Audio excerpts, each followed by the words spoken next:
I come to the garden alone while the dew is still on the roses. And the voice I hear falling on my ears, the Son of God discloses.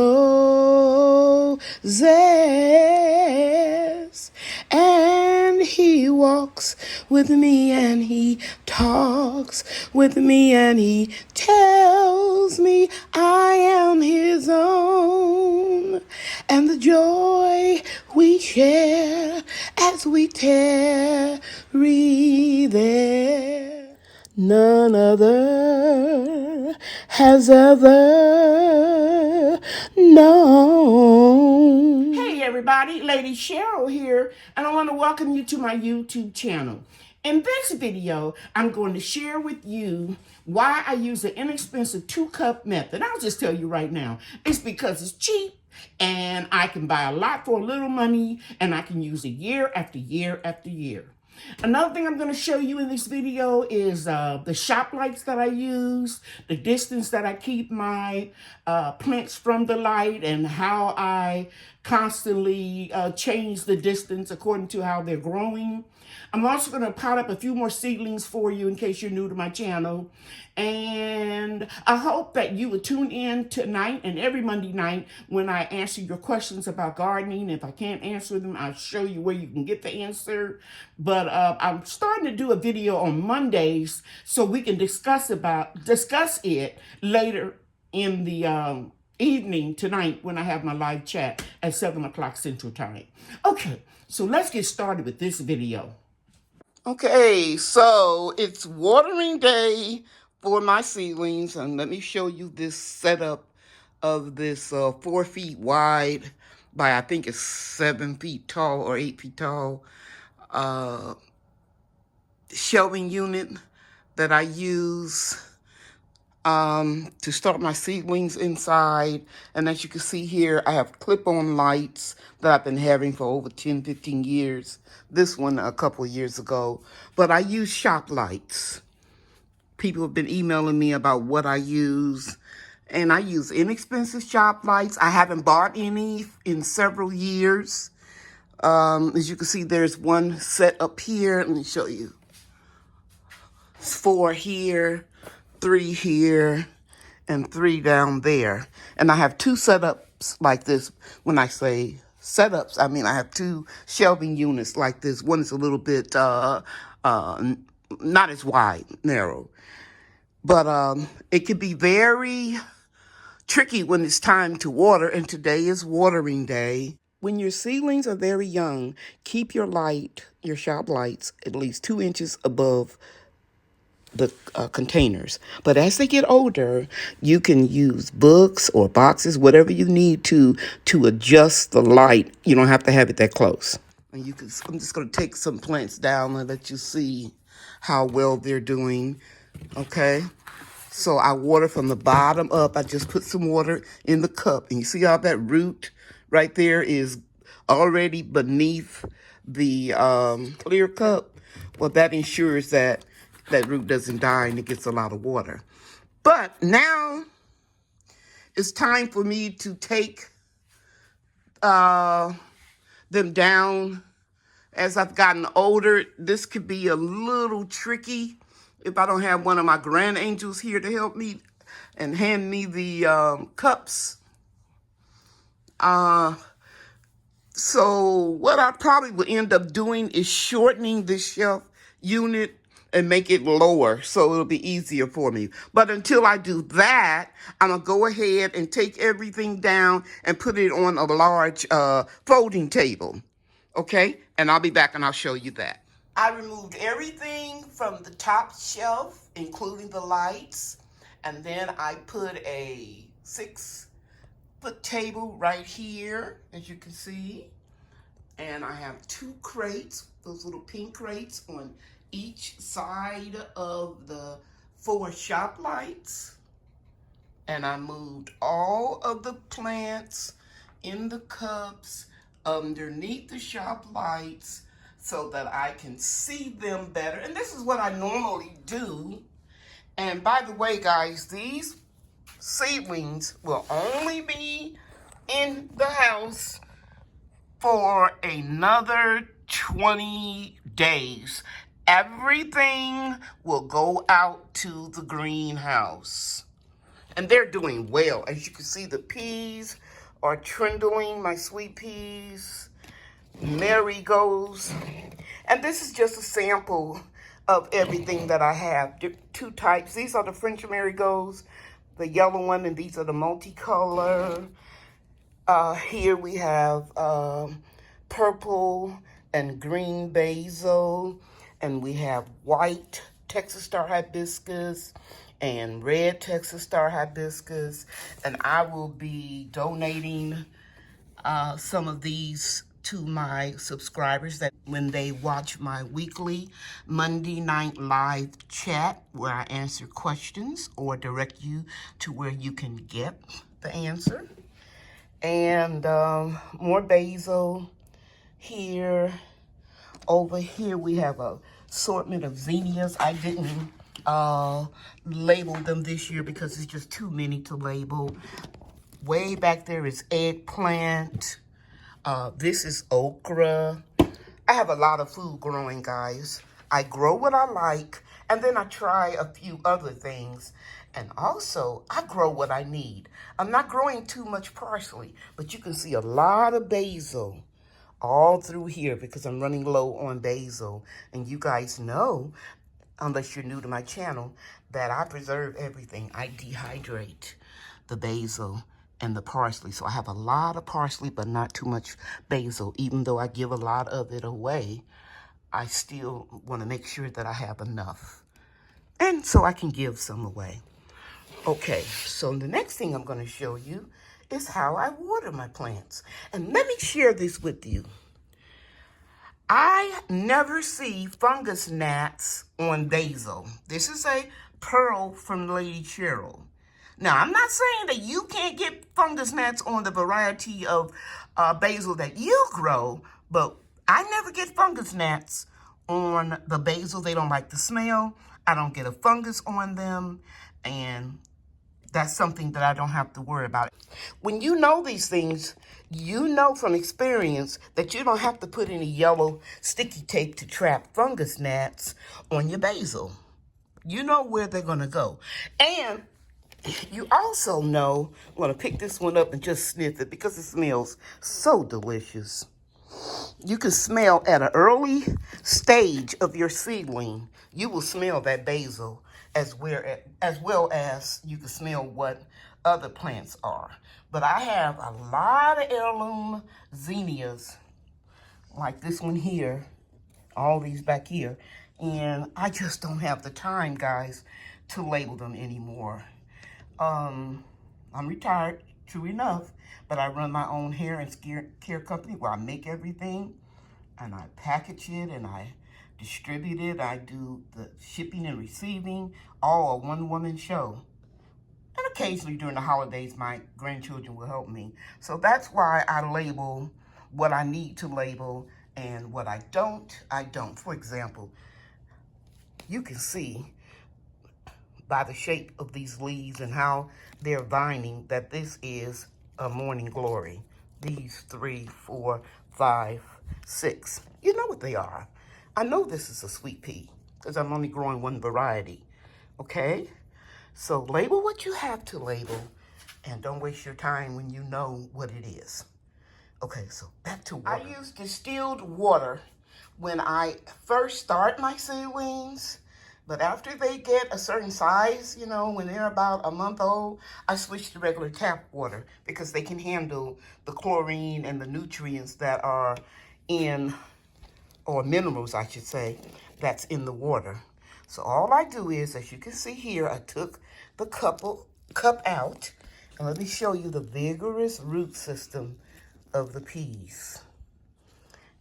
And I just take my long handle watering pitcher and I just put about 1 inch or so of water there. And then I put the cup back in. and the roots will wick up the water that it needs, and it will moisten the soil and keep the top of your surface dry to stop fungus gnats from breeding. Now, if you look close here, you can see a cylinder shape, a circle. That was the peat pellet that I put inside of the potting mix. I never get fungus gnats from the peat pellets. However, once I open up a bag of indoor or outdoor potting mix, fungus gnat eggs or fungus gnats are in it. And I don't put boiling water on the potting mix because I don't want to destroy the macro and micronutrients in the soil. You see, I don't fertilize my seedlings for the first 2 to 3 months.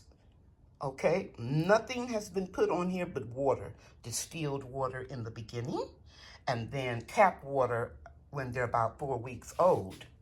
So there is fertilizer in those potting mix. After this point, I will be using my diluted comfrey that I make and grow, the comfrey Russian Blocking 14, and that will happen when I transition them from the inside of the home to the greenhouse. Because I can see a little yellowing here, but it's okay. It's not going to die. It's still growing. And as you can see, a seedling popped up here. And the okra, it'll be a long time before this goes in the ground because the okra, and let me get under here, eggplant, those are hot weather crops. So it'll be a while before most of these plants go in the ground. Of course, we know that we can put our cold crops in a little bit sooner. Okay. So now it's time for me to water the plants that are closer to the ground, and I'm going to repeat the same procedure that I showed you from the plants that were on the table. I'm going to do the same thing with the plants all on this bottom shelf, as well as the mid shelf here. Still have a lot of plants. Here are my 6 stevia plants I managed to germinate. Excuse me. And I'm going to pot them up today. And right here is a black cherry tomato. I have several of these seedlings I'm going to pot up. These were donated to me about 2 years ago. So I dropped my seedlings, but everything recovered. I was able to pick them up. Everything looks good. This is spinach. These are some zinnia, polar bear zinnia. I got these from at home with Cheryl. She sent me a gift. And of course, I showed you the stevia. And this is one marigold. I think it's African. Yes, a giant African marigold. I got that from Miss Ellen Pankey. And as I was saying before I dropped the seedlings, this is a black cherry tomato. So I'm going to pot up about 3 of those. And I'll show you how I do it. Okay, so here are the seedlings that I'm going to pot up. Before I do that, I want to explain to you why I use these solo cups. This one is a clear, and it is 16 ounces. And this one is 18 ounces, slightly larger. And what I do is I put holes in the bottom of the clear one, and that allows me to water from the bottom up by inserting water in the 18-ounce red one. I get these from Amazon.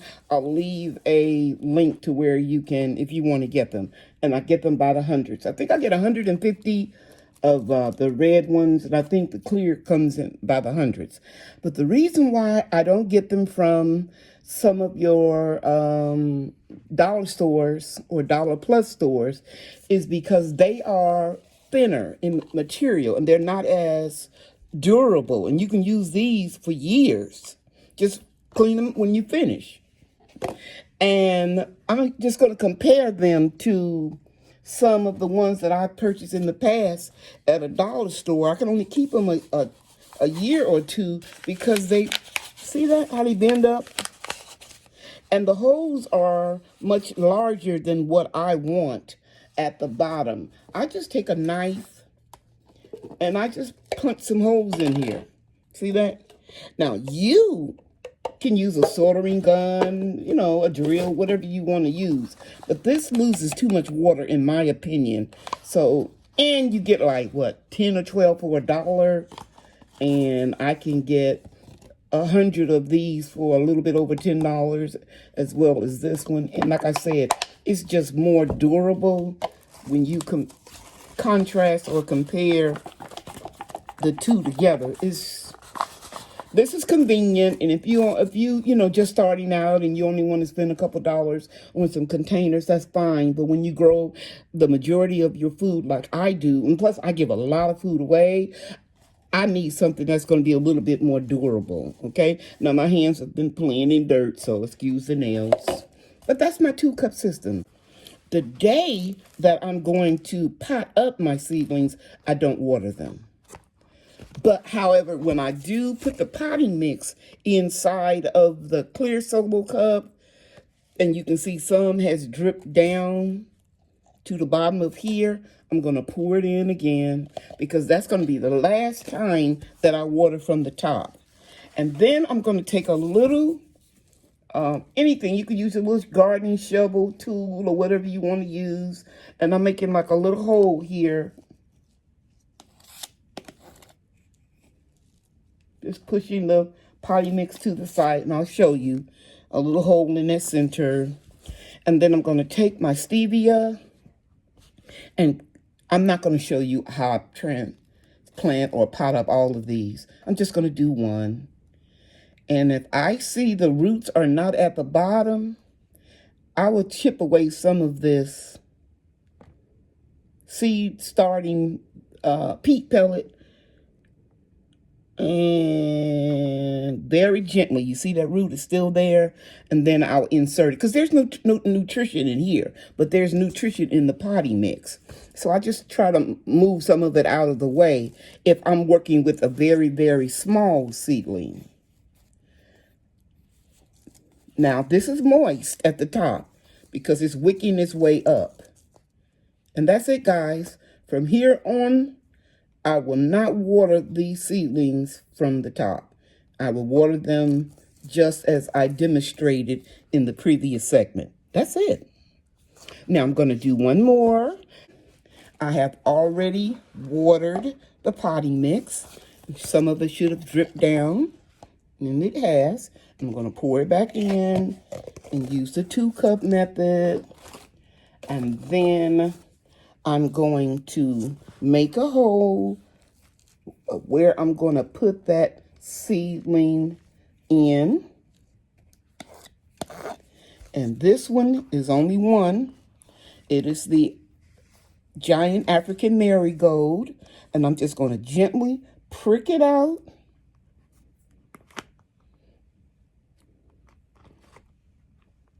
Gently. Be careful, try not to break any roots. You'll see them coming up. There we go. And that root was longer than you would imagine, isn't it? See it? And then I'm just going to put it in. Very carefully, I'm going to move some of the soil around it, trying to keep it kind of centered, but it doesn't really have to be. I'm going to press down. Uh-oh. Drop some soil. Let's see if I can scoop this up.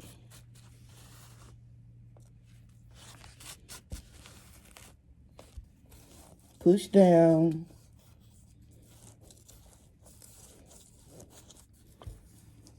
Making sure you can see it.